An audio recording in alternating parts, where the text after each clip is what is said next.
What's going on, everybody? It is Chris Aiken from Aftershocks, and just wanted to remind you before we give you this next great interview that you should be subscribed to the CMS Podcast Network, cmspn.com.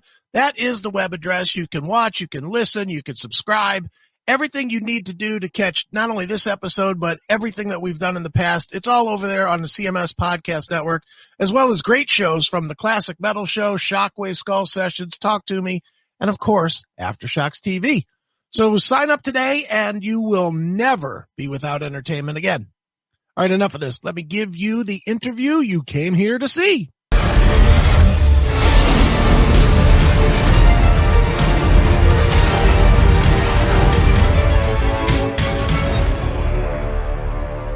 Do it. All right, well, here we go. And welcome to another episode of Aftershocks TV at aftershockstv.com on the CMS Production Network. And joining us on this episode, we got a longtime veteran guitarist in the world of heavy metal, and he's here to talk about his band Vessel of Light and their most recent release titled Last Ride, which came out back in October of 2020. Mr. Dan Lorenzo. Dan, man, thanks for coming on. How you doing, bro? Always a pleasure. Whenever somebody says, "Hey, man, you want to promote your band?" Chris, do I ever say no? I mean, come on, you know? Exactly. Awesome. Well, Dan, man, let's go ahead. Let's talk about Last Ride, man. It's the band's, you guys' third LP, and personally, I feel it's the best one you guys have put out so far. I mean, musically, it's obviously, you know, a vintage Vessel of Light, but the first thing I noticed is a different approach to the vocals on this record. Definitely a more of like a harmonious approach, which sounds like, you know, double tracking, which I think really gives it really a more of a fuller and eclectic feel, I think, to the songs. You know, it sort of has in that same vein of like, you know, an Alice in Chains type of sound to it. Obviously, it's a little different more than a metallic and, you know, the harsher tone stuff that were on the first couple of records. So was it your guys, was it the band's deliberate intention to sort of go with those added elements with the vocals on the record, or did that just sort of fit into place once you guys sort of got into the studio and started recording them? Well, you know what happens when you work with fucking people from Ohio? They just, you know, you finish the record and then Nathan from Ohio, you know, there's no conversations like, here's what I'm going to do. They just, you know, Mr. Aiken knows what it's all about. They just do whatever the fuck they want, you know? No, like, may I, Mr. Lorenzo, like that, you know? No, but seriously, it's such a weird thing. So the last three records I've done, Vessel of Light, Woodshed, Thy Serpent Rise, and now Last Ride, I recorded all my guitar parts first. Like, so I'm done with the record like a year before the band is, you know? So I record all my guitars that I send to MP3s to Lipnicki, the drummer, Jimmy Shelby, the bass player, and Nathan Opposition, the vocalist. And I was like, yeah, I'm always wondering, like, wow, what's Nathan going to sing to these songs? Because when I write songs, I do have melody lines in my head, but I don't like to give them to the singer unless he asks them. And Nathan only asked me for melody lines, maybe for two sections of songs. And, yeah, I was really surprised. And, one of Nathan's buddies calls it Arena Doom because, you know, Last Ride, he finishes that and it's like all these majestic harmonies. And some people are like, oh, Alice in Chains. I'm like, no, that's not Alice in Chains. Am I a Beatles? Because that's like parallel fifths. You know, it's not like the Alice in Chains harmonies. I hear it as Beatle harmonies. So whether or not Nathan even knows any Beatles songs, I have no idea. I mean, he's a lot younger than I am. But, yeah, so to answer your question in a very short answer, no, we were no conscious thoughts about, oh, here's what we got to do for the next record. I just wrote and recorded the music to 17 songs. Jimmy and Ron played on 15 of them, and Nathan sang to 10 of them, and that's what Last Ride is. Awesome, man. Awesome. Well, yeah, and also let's talk a bit about the really cool video you guys put out, too, as well, for Torture King. I mean, was that filmed during the pandemic, or did you guys already have that done prior to all this madness last year?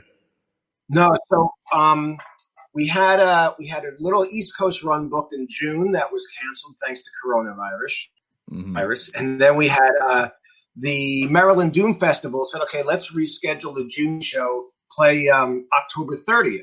So I already had I booked a flight for Nathan and hotel, and then, you know, we're going to do a show locally, then play down. But of course that got postponed as well. So I said to Nathan, you know, so why don't you just come out? We'll do a video for Torture King. We'll record a cover. We did Foxy Lady by Jimi Hendrix, which was cool because it was on Sirius XM. and we did a photo shoot. So we've literally, because Nathan lives in the godforsaken land of Cleveland, Ohio, and he's like 7.5 hours from there, we've only had 2 rehearsals with the whole band. So we filmed came October 30th, the night before Halloween. Like I said, Nathan flew out for a couple days. And Chris, we went down to Mark Striegel's house from your buddy Mark from Talking Metal. Yeah. Did an interview there. You're friends with him, right? Or friendly? I know he's a fan of yours. Yep, absolutely. Okay. And, yeah. And then this guy, Jason Stewart, came to our rehearsal, took some band photos and filmed the video and edited the video. Very cool. Awesome, man. Well, I remember talking about. Oh, okay. Great. Awesome, man. Well, Dan, I remember, reading it. You guys, obviously, like you've just been, alluding to, you guys live in different parts of the country. Therefore, you do what most do in the situation. You have to do these days, obviously, is record your tracks via, file sharing in the internet.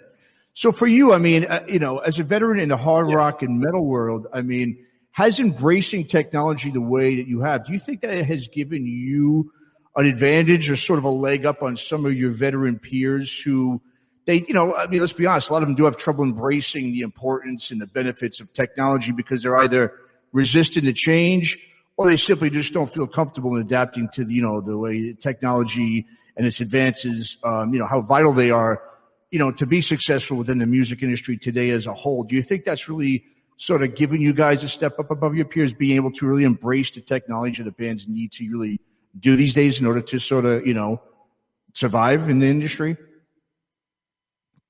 Well, I don't think anybody who knows me would say, boy, Dan sure has embraced technology, because I still barely, I was like, oh, please, I hope this works.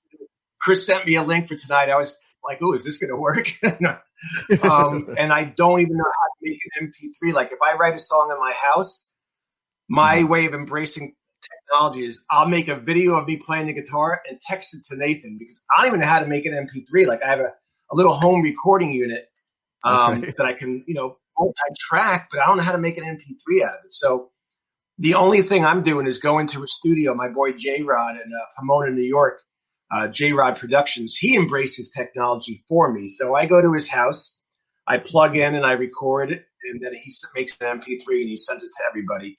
Nathan, he's actually gotten into lately. He's making his own videos, which are really cool. So he's embraced technology, but people like Jimmy Shulman and Ron Lipnicki and myself, I don't think people would say we've embraced technology. We are like squeezing it by the neck saying, please, stop being so fucking confusing, No doubt, man. Well, you know what, Dan, you mentioned Alice in Chains, and I think that's an obvious comparison that people might give you if they just kind of surface level listen.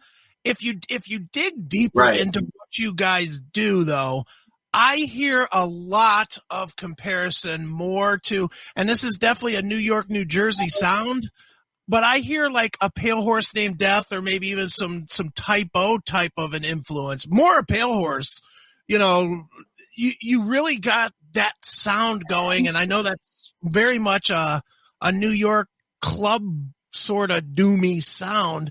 How much of that is your influence versus kind of the influence of the area that you live in, kind of growing on you? Yeah, so I would say that, when I was in Hades, we sounded one way, and then I started Nonfiction, and we sounded a very different way. So in my opinion, I'm just doing what I did from 1990 on. I sound like, Nonfiction, then it sounds like The Curse, the record I did with Bobby Blitz. I don't know if you're familiar with that. Room Full of Sinners, and now Vessel of Light. So to me, my guitar playing has sounded like this since really the end of 1989. Pale Horse of Death, I know the name. I know my wife likes the song. I know I've heard a song or two, but I can't tell you honestly that I've heard more than a song or two. We played with Silvertune. We opened up for them in Life of Agony, our first ever show. And whenever anybody says, oh, Alice in Chains or this band or Typo or whoever, I'm like, man, I'm 58 years old Saturday. These bands didn't really influence me. But if I write a song that sounds like me, that sounds like I did in 1990, and Nathan, who's 20 years younger, so he's definitely been influenced by some of the bands you mentioned, He Loves, Alice in Chains. So for sure, Nathan has younger influences than I do. You know, Nathan didn't grow up listening to Kiss and Aerosmith and AC/DC. So to me, it's like you have the two factions. If I had, you know, Bobby Blitz singing all this music, you'd say, oh, it sounds like The Cursed, or it sounds like Nonfiction or whatever.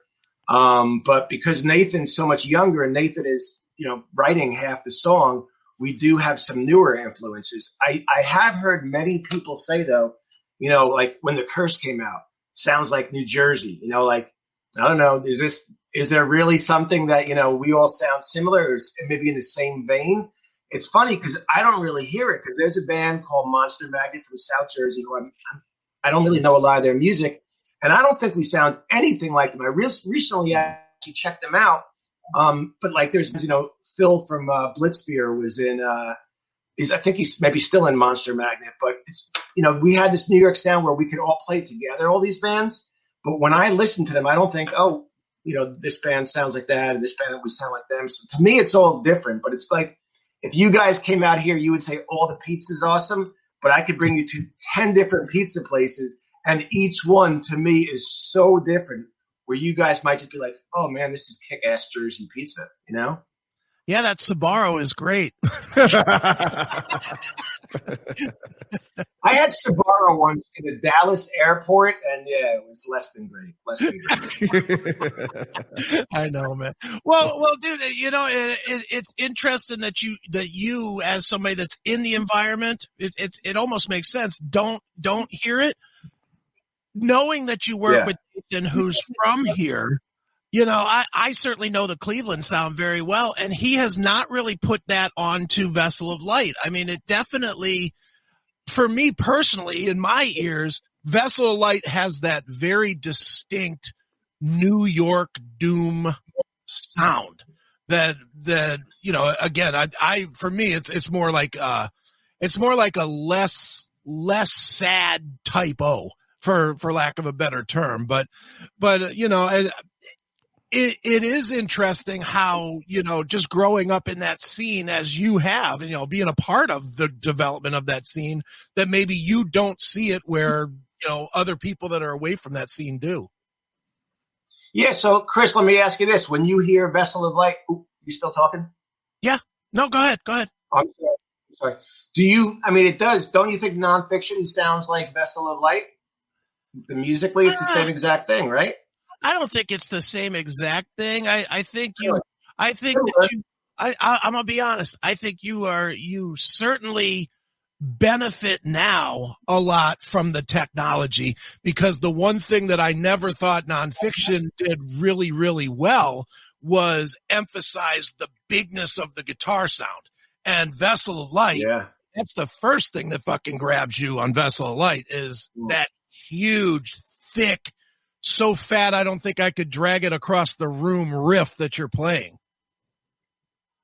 It's funny. I would agree with that, because Nonfiction, I did realize I had this sound live that was just insane, and I never got that sound on record until we did, maybe never, but we did It's a Wonderful Lie, and then I started a record with another guy named Dan Nastasi. We were about to put out a record called Number 9, and then he did a solo record. He was in Murphy's Law and Mucky Pup and Dog Eat Dog.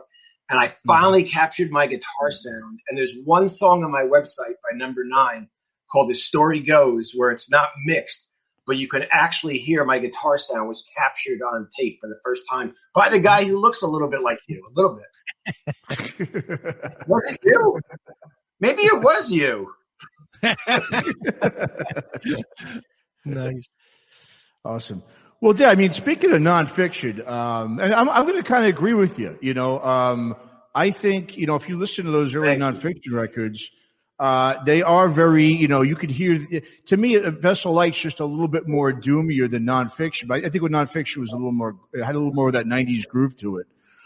Just because it was also that was sort of the sound at that time too that was going on. But, I remember, speaking of Nonfiction, I remember, you know, growing up in New York, I remember the first time hearing, I believe it was Picture Perfect. It was off of It's a Wonderful Lie. I remember hearing it on WSOU at around maybe 96, I think.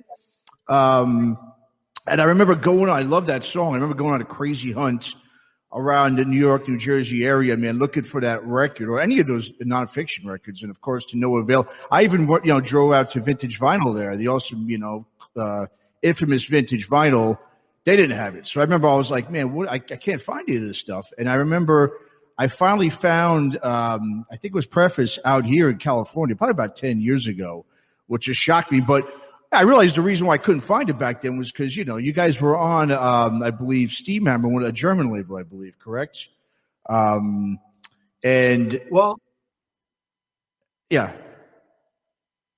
What was that up? Because I think that's what I was getting at was basically, you're one of those guys who's really been able to, get a lot of support, for your bands and projects over in Europe, overseas, more so than, here in the States. And that in goes America, on. we were actually, it's funny you say that's when you discovered nonfiction was Picture Imperfect. That was from the one album that didn't have American distribution.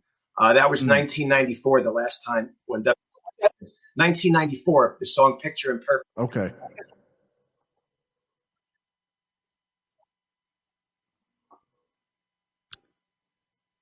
You're breaking up a little. Can you guys still hear me? There you go. There you are. Yeah. Okay. So Preface was on Grand Slam, and then Nonfiction In the Know was our quote unquote big record.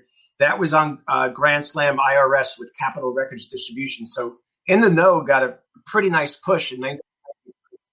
Yeah. Okay. Nonfiction In the Know was actually got, good distribution. MTV played the video a couple times for A Reason to Live. We should have picked the song In the Know probably. But, so the album It's a Wonderful Lie was basically released after we'd already broken up, and we only got a European deal for that record. Okay.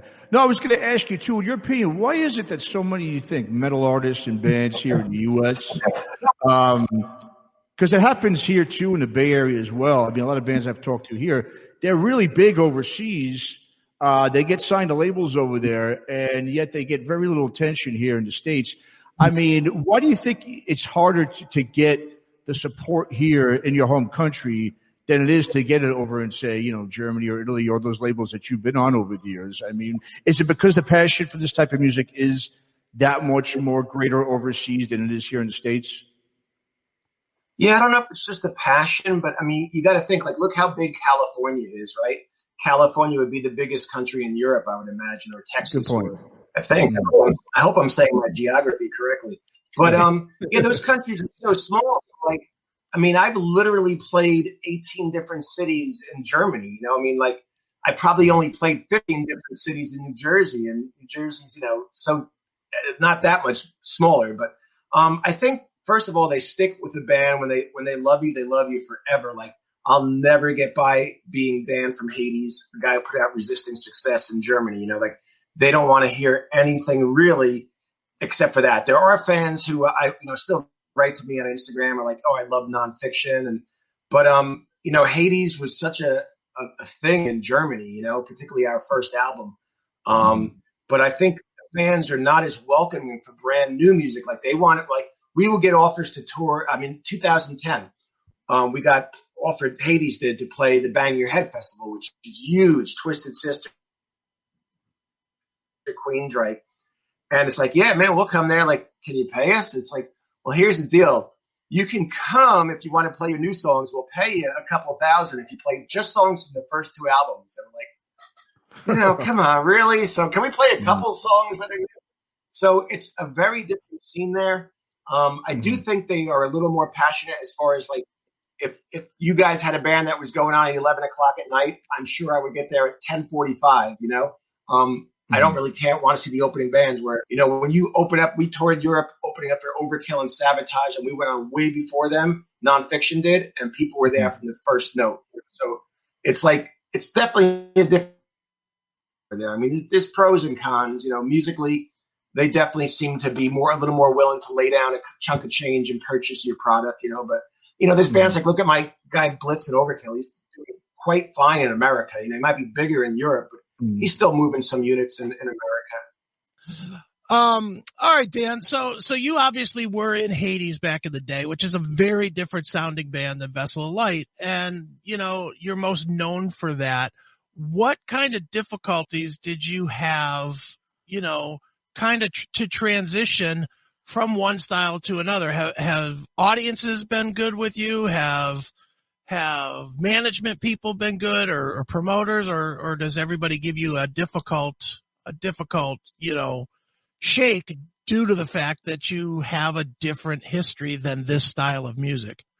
Chris, this sounds more like a Matt question, to be quite honest. But, like Matt was saying off the air, how you're starting from scratch, and it's so true. But I'll tell you one thing I always remember is when I went from Hades and then I started nonfiction in 1990, and I let people hear the first nonfiction. This is before we even released Preface. They're like, "What's going on? Hades was so heavy. This is so slow." I'm like, "Yeah, it's heavier though. It's slow though."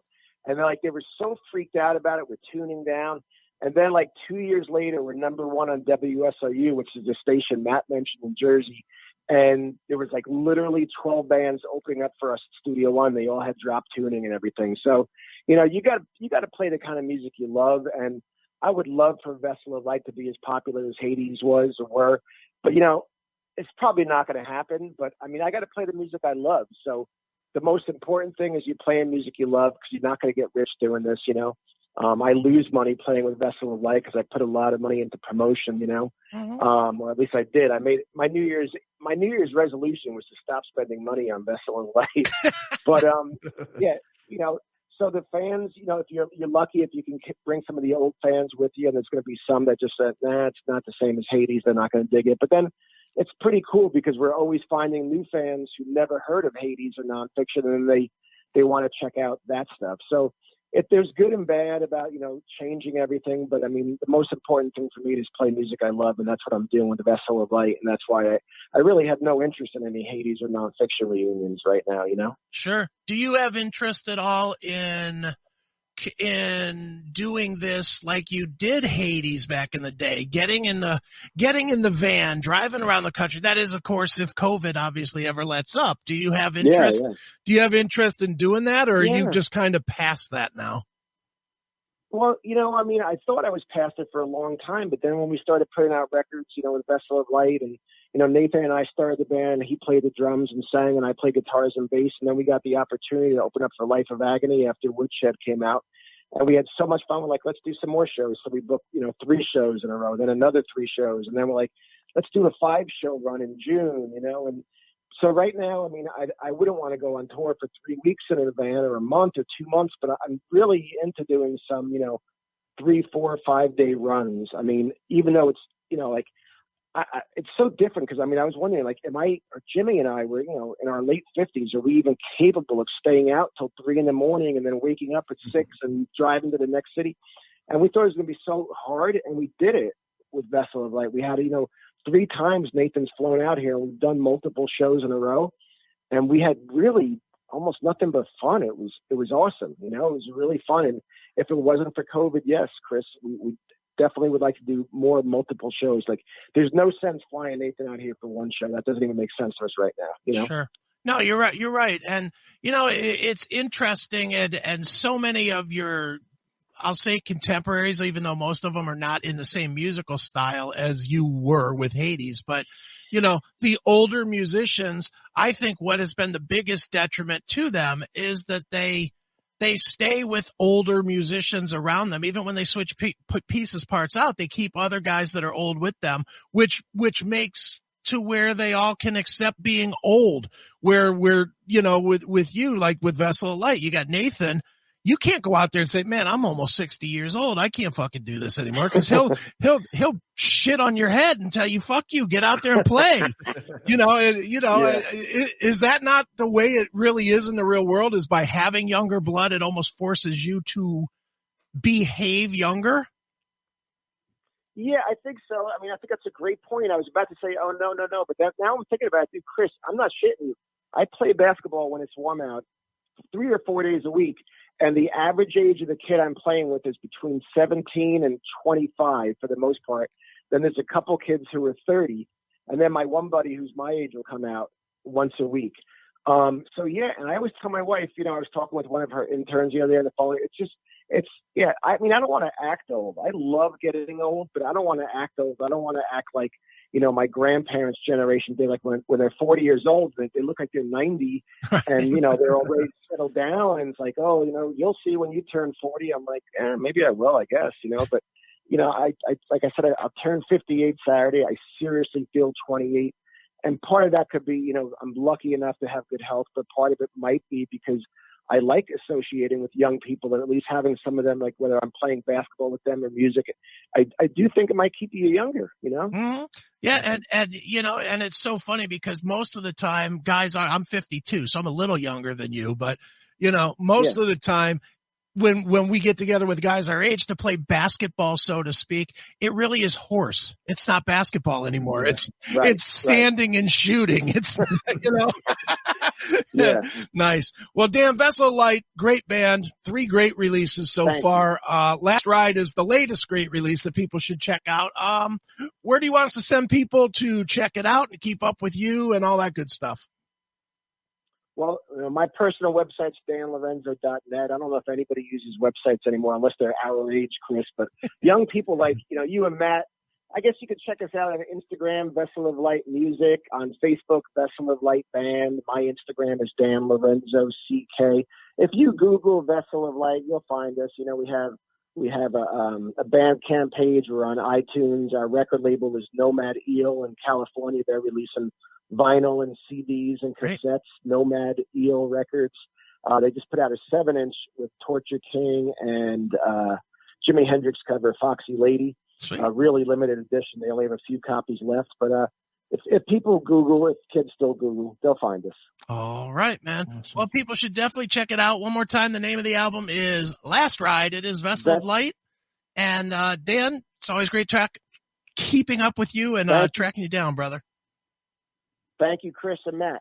All right, brother. Thanks, Dan. Have a great night. Take care, man. Bye-bye. Thanks for listening to Aftershocks. For more episodes, go to our website at www.aftershockspodcast.com. Visit us on our Facebook, Instagram, and Twitter pages for more news and information on the podcast. And be sure to subscribe, listen to, and review all episodes on YouTube, Spotify, Apple Podcasts, and all other podcast platforms. For your music listening pleasure, visit our website or go to www.shockwavesradio.com. For all comments and questions, please email us at info@aftershockspodcast.com.